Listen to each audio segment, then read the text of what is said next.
Hello friends, welcome to my channel. இன்றைக்கி நம்ம channel என்ன பார்க்குறோம் அப்படின்னா, இன்றைக்கி பிரம்ம முகூர்த்த நேரத்தில் செஞ்ச நிலவாசல் பூஜையை பற்றி தான் வந்து ஷேர் பண்ணியிருக்கேன். வீடியோ ஸ்கிப் பண்ணாமல் பாருங்கள், வீடியோ யூஸ்ஃபுல்லாக இருக்கும். நம்ம சேனலை யாராவது ஃபஸ்ட் டைம் பார்க்குறீங்க அப்படின்னா சப்ஸ்கிரைப் பண்ணுங்கள். கமெண்ட்டில் ஹைப் காமிச்சது அப்படின்னா ஹைப் பண்ணி விடுங்க.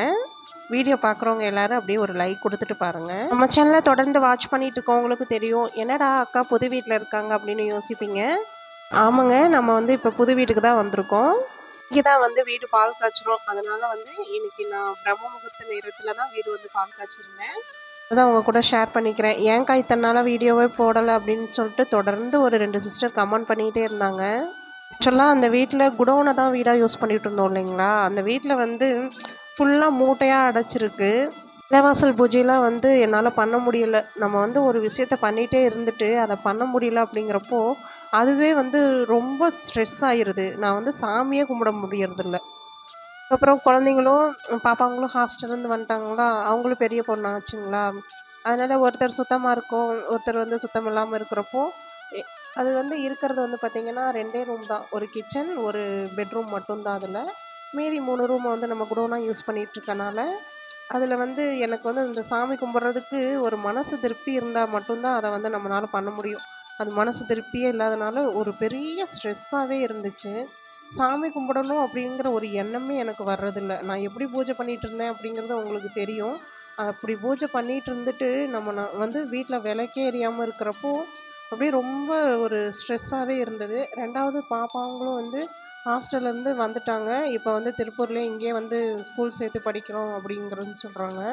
ஹாஸ்டலுக்கு நாங்கள் போகலை அப்படின்னு சொல்லிட்டு, ஏன்னா ஹாஸ்டலுக்கு போயிட்டு ஸ்கின் அலர்ஜி அந்த மாதிரிலாம் ஆயிடுச்சு. இங்கேயே பார்த்து சேர்த்துடலாம் அப்படின்ட்டு. அதுவும் இல்லாமல் பாப்பா வந்து காலேஜ் போகிறா, பெரிய பொண்ணு. அதனால் எல்லாத்துக்கும் செட் ஆகிற மாதிரி ஒரு வீடு தான் ஒன்று பார்த்துருந்தோம். இந்த வீடு வந்து பார்த்திங்கன்னா 2 பிஹெச்கே. எல்லாத்துக்குமே வந்து செட் ஆகிற மாதிரி ஒரு வீடு வந்து நம்மளுக்கு அமைஞ்சிருச்சு. இன்னும் வந்து வீடியோ உங்களுக்கு தொடர்ந்து வரும். என்ன மாதிரியான பூஜை வீடியோலாம் வேணும் அப்படின்னு சொன்னீங்கன்னா அதுக்கு தகுந்த மாதிரி நீங்கள் என்ன கேட்டாலும் அந்த பூஜையெல்லாம் வந்து நான் செஞ்சு காமிக்கிறேன். இனி தொடர்ந்து நம்மளோட வீடியோ டெய்லியுமே வரும். அக்கா, உங்களோட வீடியோ பார்த்து நான் நிலவாசல் பூஜை பண்ணேன், பிரம்ம முகூர்த்த பூஜை பண்ணேன், தாலி கயிறு அழுந்து ஒரு தடவை கீழே விழுந்துருது, அதுக்கப்புறம் உங்கள் வீடியோ பார்த்து எனக்கு அப்படியே மனசு திருப்தியாக இருந்துச்சு அப்படிங்கிற மாதிரியெல்லாம் சிலர் வந்து எனக்கு வந்து ஷேர் பண்ணியிருந்தாங்க. உண்மையிலே அதெல்லாம் வந்து கேட்குறப்போ ரொம்ப வந்து சந்தோஷமாக இருந்தது. அதில் ஒரு சிஸ்டர் சொல்லியிருந்தாங்க, சிஸ்டர் உங்களோட வீடியோவிலே எனக்கு பிடிச்சதே அந்த நீங்கள் பூஜை பண்ணுற வீடியோவும் 2வது கதை சொல்கிற வீடியோவும் தான் எனக்கு ரொம்ப பிடிக்கும். இப்போ வந்து நீங்கள் அந்த மாதிரியான வீடியோவே கொடுக்குறதே இல்லை, சும்மா ஏனோ தானோன்னு தான் நீங்கள் வீடியோ கொடுக்குறீங்க. அதனால் இப்போல்லாம் உங்கள் வீடியோ பார்க்குறதவே நான் விட்டுட்டேன் சிஸ்டர். ஃபஸ்ட்டுலாம் நீங்கள் வந்து போட்ட வீடியோவுக்கு நீங்கள் எடுத்து பாருங்கள், உங்களோட அத்தனை வீடியோவுக்குமே நான் கமெண்ட் பண்ணியிருப்பேன். இப்போல்லாம் உங்களுக்கு நான் கமெண்ட் பண்ணாததுக்கு காரணமே இப்போ நீங்கள் வந்து பூஜை வீடியோ போடுறதில்ல. நீங்கள் வந்து மறுபடியும் பூஜை வீடியோ தொடர்ந்து போடுங்க சிஸ்டர் அப்படின்னு சொல்லிட்டு ஒரு சிஸ்டர் வந்து ஷேர் பண்ணியிருந்தாங்க. எனக்குமே புரியுது சிஸ்டர். நானுமே வந்து அதான் சொல்கிறேன் இல்லைங்களா, கொஞ்சம் டிப்ரெஷனில் இருந்தேன். இப்போ தான் வந்து கொஞ்சம் நம்மளுக்கு வீடும், அதாவது ஒன்று வந்து நம்ம பண்ணுறோம் அப்படின்னா அதுக்கு தகுந்த அளவுக்கு நம்மளுக்கு வந்து மனசு வந்து திருப்தி இருக்கணும். அப்போ தான் நம்ம பண்ண முடியும். அதாவது ஒரு சின்ன வீடாகவே இருந்தாலும் மனசு திருப்தி இருந்தால் மட்டும்தான் நம்ம வந்து அந்த இடத்துல எல்லாம் பண்ண முடியும். பாப்பாங்க வந்து ஹாஸ்டலில் இருந்த வரைக்கும் நான் வந்து நல்ல விளக்கேற்றி சாமி கும்பிட்டுட்டு எல்லாம் இருந்தேன். அதுக்கப்புறம் அவங்க வர்றப்போ 2மே பெரிய பொண்ணுங்களாச்சுங்களா. அதனால தான் வந்துட்டு நான் என்ன சொல்ல வரேங்கிறது உங்களுக்கு புரியும். பீரியட்ஸ் ஆயிடுறாங்க. ஒருத்தர் சுத்தம் பண்ணி முடிச்சோன்னா அடுத்து இன்னொருத்தர் ஆயிடுறாங்க. அதுக்கப்புறம் நானுமே இருக்கேன் இல்லைங்களா. அதனால் வந்து இப்போ வந்து தனி ரூமாக இருந்துச்சு அப்படின்னா நம்ம வந்து அந்த நம்ம சுத்தமாக வச்சுக்கிட்டு தொடச்சிட்டு சாமி கும்பிட்டுக்கலாம். எல்லாமே ஒரே இடத்துல அப்படிங்கிறப்போ அதை வந்து நம்மளுக்கு வந்து மனதுக்கு திருப்தி இல்லை. அதனால தான் நான் வந்து சாமியை கும்பிடாமல் இருந்தேன்.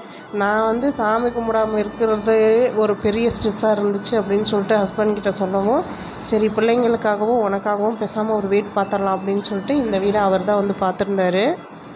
இப்போ தான் வந்து கொஞ்சம் திருப்தியாக இருக்குது. ஆக்சுவலாக வந்து சொந்த வீட்டுக்கு போயிடலாம் அப்படிங்கிற ஒரு இதில் தான் இருந்தோம். வீடு வந்து பார்த்துட்ருந்தோம். ஆனால் வந்து என்ன காரணமோ தெரியல, இன்னும் நம்மளுக்கு வந்து முருகன் நம்மளை சைடு திரும்பி பார்க்கல அப்படிங்கிறது தான் அர்த்தமாட்டிருக்கு. இந்த வீடு பார்த்துட்டு அது செட் ஆகவே இல்லை. அதனால சரி நான் இப்போதைக்கு கொஞ்ச நாளைக்கு இதில் இருப்போம், இதில் இருந்துக்கிட்டே வந்து பார்ப்போம், சப்போஸ் அமைஞ்சிருச்சு அப்படின்னா நம்ம மாறிக்கலாம் அப்படின்னு வந்து சொன்னாங்க. சரி ஓகே அப்படின்னு சொல்லிட்டு அதுக்கப்புறம் இந்த வீடை வந்து பார்த்து வந்தாச்சு. இந்த வீட்டில் தான் இன்றைக்கி வந்து பால் காய்ச்சலாம் அப்படின்னு சொல்லிட்டு. ஆக்சுவலாக வந்து சித்திரை மாதத்துல ஏன் சிஸ்டர் வரீங்க அப்படின்னு சொல்லிட்டு ஒரு சிலர் கேட்பீங்க. சித்திரையில் பண்ணனா ரொம்ப சிறப்பு அப்படின்னு வந்து சொல்லியிருந்தாங்க. அதனால தான் வந்து அதுவும் இல்லாமல் பிரம்ம முகூர்த்த நேரத்தில் நம்ம வந்து பண்ணுற பூஜைக்கு எந்தவித கணக்குமே கிடையாது, எல்லாமே நல்லதே நடக்கும் அப்படிங்கிற மாதிரியும் சொல்லியிருந்தாங்க. அதனால் வந்து நம்ம எப்பவும் போல் பிரம்ம முகூர்த்த நேரத்துலேயே நம்ம வந்து பால் காய்ச்சிடலாம் அப்படின்னு சொல்லிட்டு எல்லாம் வந்து ரெடி பண்ணிகிட்ருந்தேன். இந்த வீட்டில் வந்து பார்த்திங்கன்னா பூஜை கபோர்டு அவங்களே வந்து கொடுத்துருந்தாங்க. என்ன ஃபஸ்ட்டே இந்த வீடு பார்த்துருந்தேன்னா நான் வந்து அந்த பூஜை யூனிட் வந்து வாங்கியிருக்க மாட்டேன். இப்போ வந்து இந்த சின்ன ஸ்பேஸ்க்குள்ளே அப்படியே நல்லா சிம்பிளியாக நம்மளுக்கு வந்து சூப்பராக இருக்குது. அடுத்தடுத்து இந்த வீட்டில் இருந்து தான் உங்களுக்கு வந்து வீடியோ வரும். எல்லாமே வந்து நான் தனித்தனியாக ஷேர் பண்ணுறேன். இனி நம்மளோட வீடியோ தொடர்ந்து வரும்.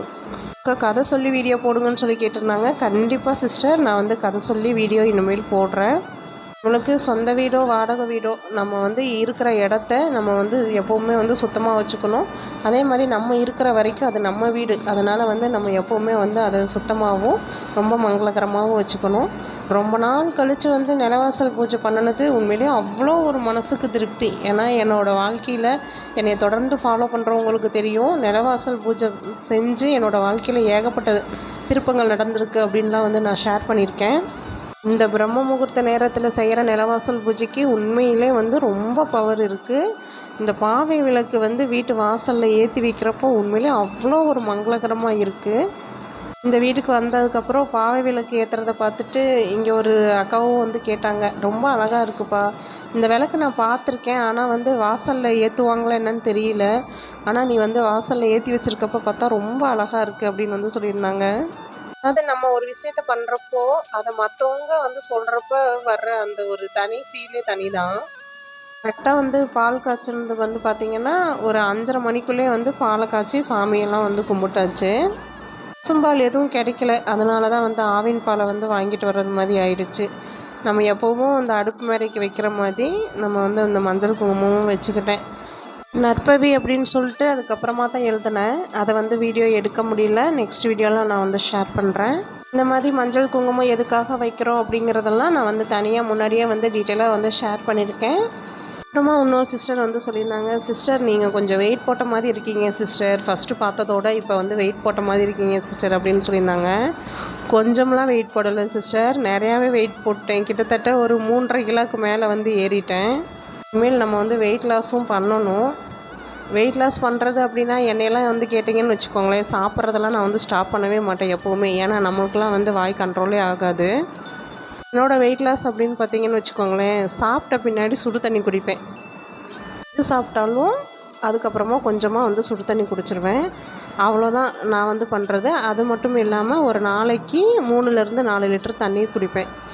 அவ்வளோதான். மற்றபடியெல்லாம் நான் வந்து எதையுமே வந்து இதை சாப்பிடக்கூடாது அதை சாப்பிடக்கூடாது அப்படின்லாம் இல்லை. எனக்கு என்ன தோணுதோ அதை வாங்கி சாப்பிட்ருவேன். இருக்கிற வரைக்கும் நல்லா அனுபவிச்சுக்க வேண்டியதாங்க.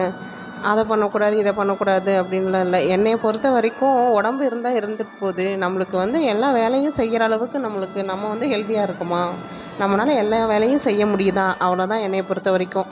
சப்போஸ் இப்போ எனக்கே தோணும் வேலையை வந்து என்னால் செய்ய முடியலன்னு வச்சுக்கோங்களேன், நான் வந்து டெய்லியுமே வந்து இந்த தோப்பு கரணம் போடுவேன். தோப்பு கரணம் வந்து ஒரு 21 தோப்பு கரணமாவது நான் வந்து டெய்லியுமே போட்டுருவேன். அந்த மாதிரி தோப்பு கரணம் போட முடியலை அப்படின்னா எனக்கு வெயிட் ஏறிடுச்சுன்னு அர்த்தம். இந்த கிட்டத்தட்ட இந்த ஊருக்கு போனது அப்படி இப்படின்னு சொல்லிட்டு இந்த ஒரு 10-15 நாளாக நான் வந்து இந்த தோப்பு கரணம்லாம் போடுறதில்ல. அதனால் அதை வச்சு தான் வந்து வெயிட் செக் பண்ணி பார்க்குறப்போ நான் இருந்த வெயிட்டோட 3.5 கிலோ வந்து ஜாஸ்தியாக இருந்தேன். சரி, இதுக்கு மேலே நம்ம வந்து இதை குறைச்சே ஆகணும் அப்படின்னு சொல்லிட்டு. ஆக்சுவலாக வந்து பார்த்திங்கன்னா என்னோடய 3ஆவதா பையன் பிறந்ததுலேருந்து இப்போ வரைக்கும் என் பையனுக்கே இப்போ வந்து 13 வயசு ஆகுது. இப்போ வரைக்கும் ஒரே வெயிட்டில் தான் இருக்கேன். சாப்பிட்றதுக்கு முன்னாடி 1 கிலோ கம்மியாக இருப்பேன், சாப்பிட்டதுக்கப்புறம் 1 கிலோ வந்து ஜாஸ்தியாக இருப்பேன். இதுதான் என்னோடய வெயிட்டு. என்னை பொறுத்த வரைக்கும் ரொம்ப ஸ்லிம் ஆகணும் அப்படி இப்படின்லாம் இல்லை. நம்மளால் எல்லா வேலையும் செய்ய முடியுதா, அவ்வளோதான். மன திருப்தியாக ரொம்ப நிறைவாக வந்து இன்றைக்கி சாமி கும்பிட்டாச்சு. பத்தி சூடம் சாம்பிராணி எல்லாமே வந்து எல்லா ரூமுக்கும் வந்து காமிச்சு விட்டு இன்றைக்கி சிறப்பான முறையில் சாமி கும்பிட்டாச்சு. நம்ம வந்து பால் காய்ச்சிறப்போ கல்லுப்பு, மஞ்சத்தூள், துவரம்பருப்பு, சர்க்கரை, காயின்ஸு நம்மளால் எவ்வளோ காசு முடியுதோ இதெல்லாம் வச்சு பானையாக வச்சு சாமி கும்பிட்டோம் அப்படின்னா என்னன்னைக்கு நம்ம வீட்டில் அஷ்ட ஐஸ்வர்யம் குறையாதுன்னு சொல்லுவாங்க. அது மாதிரி நானும் வச்சு இன்றைக்கி சாமி கும்பிட்டாச்சு.